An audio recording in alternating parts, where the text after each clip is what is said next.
What's going on, deal? It's your boy Dropout Bands. Boy, Dropout League. And welcome to Dropout University. Okay. Yeah. You feel me? Hey, you see what we got going on today, man. We got RPT versus the OGs, man. AKA the original gangsters, no cap. What does YG stand for? Young Gangsters? This shit's just a original Youngins. I mean, youngins, that's it. Yeah, young, well, what does YG stand for? Yeah, Young Gangsters, that's what I'm saying. I know this is RPT, but you know, YG, whatever, is YG, OG, whatever. I don't even know what's going on. It's geeky. But hey, man, make sure you like, comment, subscribe, share the video, turn on post notifications, especially so you get notified when we drop these bangers. No cap. Make sure you head over to all the links in the description, man. Everything you need down there, man. Make sure you follow us on Twitch, Twitter, IG, and TikTok. I don't know if I'm missing anything. Gangsta. Nah, all the dropouts except for IG is _ the dropouts. On Twitch, we'll be live Fridays and Saturdays, 8 p.m. Eastern. You feel me? Might change the time, honestly. Might make it earlier. Good. To like 6 or 7. You feel me? Stay tuned. Stay tuned, though. But hey, man, we about to get right into this. You got anything second? Yeah, just tap in with all the socials, especially our solo Instagrams at Dropout Bands, Dropout League. You feel me? We on the road to 1K over there. Feel me? Yeah, just keep supporting, man. Keep hitting that like and keep watching all our old vids. If you're actually doing that, appreciate you, man. Me. Without further ado, we finna go ahead and get into it. Okay. Let us know how y'all feel about these swamp stories. Welcome back to another episode of Swamp Stories. For this episode, we head out to the East Coast. But before we get into it, make sure to leave a like and subscribe if you're new. You can also follow the Instagram page as well. So let's get into it. New York City, a place that Swamp Stories has barely covered. And for months, I've received hundreds of questions on why I haven't shown the East Coast any love. And in all honesty, I completely wrote off covering New York after checking the statistics on the city. I figured that the active days of New York City were done with and that everything is real quiet now. But after running across this wild story, I realized that not all of that was true. Of course, the numbers don't lie, and overall, New York City is extremely safe by American standards. And even by European standards, it would be considered generally safe as well. In fact, in 2018, it was rated the 11th safest city in the world, with the exact same rating as Barcelona, Spain. But here is the biggest flaw in the numbers. New York City has 8.4 million residents, making it by far America's biggest city. And on top of this, the vast majority of New Yorkers happen to be wealthy. So because of this, whatever is going on in the trenches is drowned out by the millions of residents who don't partake in this lifestyle. And as a result, New York City has a rate of just 4 per 100,000. That's 2 times lower than LA, 4 times lower than Portland, Oregon, 7 times lower than Chicago, and 18 times lower than New Orleans. But as I said before, this low number does not represent what's going on in New York City's most active areas, and none are worse than the area covered in this video. So in order for everything to make sense, let's head all the way back to the start. For those who aren't familiar, New York City has 5 boroughs, each of which having their own county and school system. And since the very beginning, the Bronx has always been the blue-collar borough. In the early 1920s, it was filled with factories and manufacturing centers, and this typically attracted immigrants from Ireland and most of Eastern Europe. And in 1930, the Bronx started attracting Puerto Rican and African American Little Caesar slices and steaks with half pizza, half Italian cheesesteaks is back, so you'll never fight over dinner again! residents, specifically in the South and West Bronx. And here's how it played out. During the 1950s, New York City's housing authority built a ton of giant high-rise complexes throughout the Bronx. But the 1970s in the Bronx was not about the projects, and it mostly involved privately owned housing. So let me explain. In 1970, New York City passed what's known as Local Law 30, and essentially this made it nearly impossible for landlords to raise rent. And of course, this made them extremely frustrated. So the early 1970s brought a very coincidental trend. It seemed like every single day a mysterious fire was burning down another building, and this continued for an entire decade until 80% of the Bronx housing was completely gone. Now you may be wondering, why did this happen? Well, at the time, the politicians blamed it on the local residents, pretty much saying that they are responsible for the implosion of their own neighborhood. This of course makes no sense, and what really happened was that the landlords were collecting insurance on the buildings, and then they either sold the land or reconstructed the building and charged higher rent. So by 1980, the Bronx was a complete mess with debris all over the streets, awful smells, dust, rats, roaches, and out of control crime. The destruction of the area had an undeniable effect on the people, and this is when the Bronx was officially considered New York City's worst neighborhood. And during this era, many will tell you that there were project rivalries all over the Bronx. And at this point, many residents in the Bronx had given up on life. They grew up sleeping with one eye open and ready to escape a building at any moment. And as we all know, this sort of upbringing can breed some wild people. And once the 70s babies were old enough to be out on their own, the Bronx started to really turn up. In fact, the early to mid 90s were New York City's worst era. They led the nation in homicides, and many of those took place in the Bronx. It even got to the point where tourists stopped visiting. And once it became known that New York was completely lawless, the government had had enough. Mayor Giuliani pretty much shut down New York City single-handedly. He started putting police on every corner and installing cameras everywhere. On top of this, he implemented the most strict laws in American history. So by 1999, New York City's homicide rate decreased by 68%. And after numerous takedowns, total peace was restored in the Bronx. The structure of project rivalries were gone, and nearly everyone from the previous generation was locked up. Because of that, the new generation started making their own way, and it all started in 2003 with a man named Juther Perez, also known as Jew Hef. This guy was known for getting money throughout the Bronx and had plenty of guys rolling with him. He associated with two projects, Mott Haven and Patterson Homes, and with these two projects he started the Young Gunners, also known as YGs. And by Jew Hef's side was always a man named Meli Mel Bala, and this guy was known for getting money as well. So at first, the YGs were just an alliance of guys getting money together. However, in 2009, everything fell apart. Rumors say that Jew Hef crossed Meli Mel behind his back, allegedly stealing money from him. So in typical New York fashion, Meli Mel was not going to put his pride to the side. He stood up against the boss and created his own group. That would be the original Goons, also known as OGs. And they're centered in Meli Mel's neighborhood, known as Cortlandt Ave. But from there, the OGs expanded to other projects throughout the Bronx, such as Jackson and Morrisiana Homes. And of course, in return, the YGs expanded as well. So essentially what occurred is a giant divide in the Bronx between the OGs and the YGs. And in 2012, as more and more projects chose their side, there was one section that everyone was waiting on. That would be the River Park Towers, also known as RPT. And this project deserves more than a simple introduction. This is the most unique project in the whole country. It consists of one 44-story tower and one 38-story tower. Not only does the height catch you off guard, but look at these things. Ew. I can't tell if they look cool or if they want to make me gag. They look like something I would have created in Minecraft when I was 12. And not only do they look strange, but the location is even stranger. The River Park Towers are cut off from the rest of the Bronx by train tracks and Highway 87. And on top of this, there is a giant parking garage in front of them and a water park on their right. But the coolest part is that you can walk right up to the Harlem River from the back of the project. It's really like its own little city of 5,000 residents, one way in and one way out. And since the very start, RPT have had possibly the slimiest reputation in the Bronx, so it only made sense for them to join the slimy YGs. Together, they became a force to be reckoned with, and all the madness started in 2014. So let me introduce you to RPT's biggest leader. That would be a man named Tyrone Felder, also known as Man Man. This guy is by far the wildest of the group, and you'll see why. In 2014, Man Man was desperate to get some money, and he decided to get it by any means. August 4th, 2014, Man Man meets up with 4 RPT members in the tower's hallways. They huddle around and create a big plan. So each of the 3 men are given a specific task. Tony Smalls, Kareem Martin, and Takeem Ewing.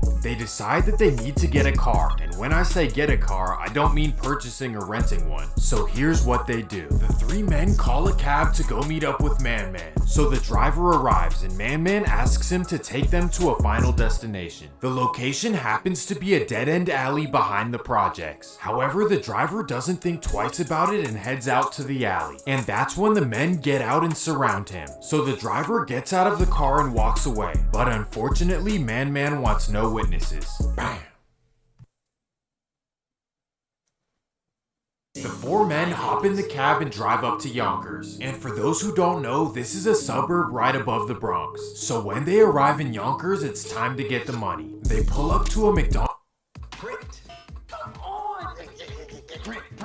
Do you suffer from cartridge conniptions? Be Hit that conniption like, free. man. Thanks to McDonald's on South Broadway Street. So Man Man runs in and gets the cash. But as he's running out, he turns around and realizes he forgot one thing. So he runs into the bathroom and grabs a bottle of bleach. He then hops in the car and heads down South Broadway Street. And as they're counting the cash, they realize that it's not that much. So Man Man pulls into a Dunkin' Donuts down the street. He runs in and does the same thing. And after this, they drive down to Yankee Stadium. They pull into the empty Yankees parking lot and put bleach all over the car. And then with all the money in their pockets, they take the metro back to the Bronx. Wow, that was a wild day that took an awful turn. You'd think that the guys would have an emotional reaction to what had transpired, but I guess not. Just 8 days later, RPT was back at it with the same plan. August 12th, 2014. The four men call a cab to come pick them up. So as the cab is leaving RPT, Man Man tells him to get out of the car. Instead, the driver puts his foot on the pedal and accelerates, and that's all it took.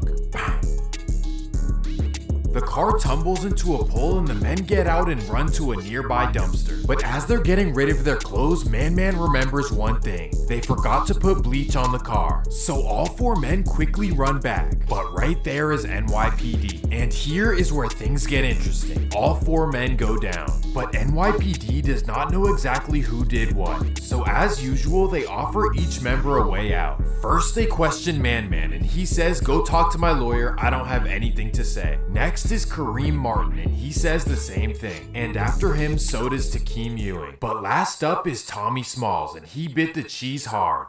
Under a... Woo! It's always one, man. Always one. Fuck, I thought they was all gonna be green. What Toby say? You and your Cody locked up, shut up and stand tall. Oh God. But if you don't talk, come on They would now. all be... Come on now. plea agreement, Tommy decided to share every single thing that Y'all still happened. listening to Starting Gunna? from You the still hallway listening? meeting to the... You still listening to Gunna? No, I never really listened to Gunna in general, but You're not pushing, listen- please, bro. You know I what? listen to Let me know if y'all listening to Gunna in the comment section, man. First cab incident to the McDonald's, Dunkin' Donuts, and everything on August 12th. Honestly, I think Tommy did the right thing, especially because everything in this situation was completely unnecessary. But what do you guys think? Was he supposed to take the time? Either way, it worked out for him because he was able to get just 16 years with parole after 12. But on the other hand, everyone else was not so fortunate. Takeem Ewing got 36 years, Kareem Martin got 47, and finally, Man Man decided to take his innocence to trial. For whatever reason, he thought that he could prove his innocence. However, after a short trial, he received 47 years. The story flooded the mainstream news and earned RPT an... If he would have never said nothing, I don't think they would have got that many years. He told them the story. He told them from the hallway meetup to every single part. That nigga sung it all. He sung the full song. On me.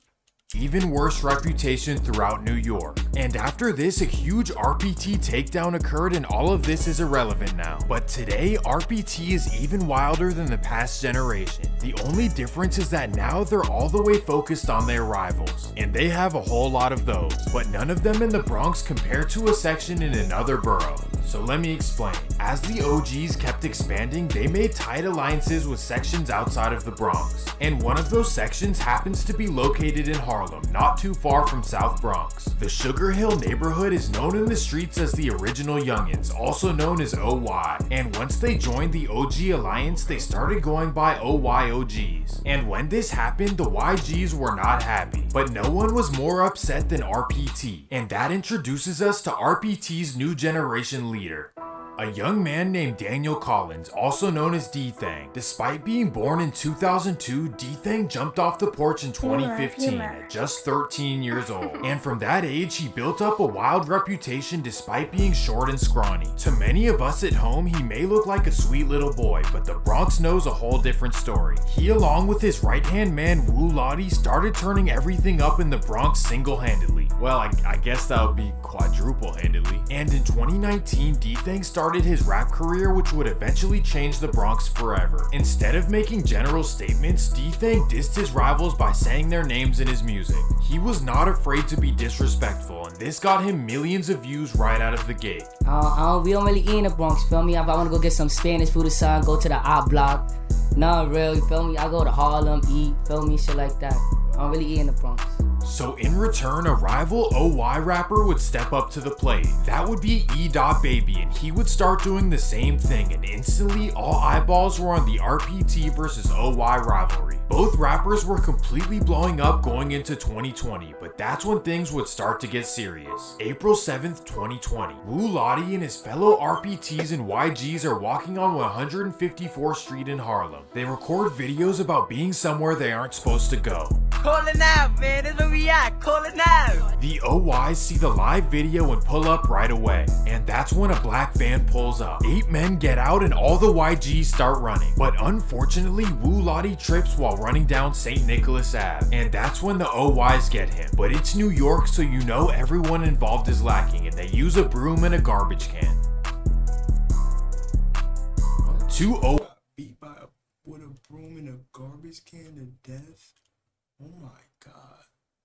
OY members would go down for it just a few weeks later, one of which is the best friend of E.Baby and can be seen in all his videos. His nickname is Rundown, and that's due to his reputation of running down on YGs. And after a short hearing, he admitted guilt and was sentenced to 7 years. And quickly after this, E.Baby would drop a song called Rundown Gang, but this would not pan out well for them, especially after a bad decision. An OY named Ty Benji went on live clowning Wu Lottie, and this did not make RPT and YGs happy. June 26, 2020. Ty Benji is standing outside the Wagner houses in Harlem, but that's when a black sedan pulls up.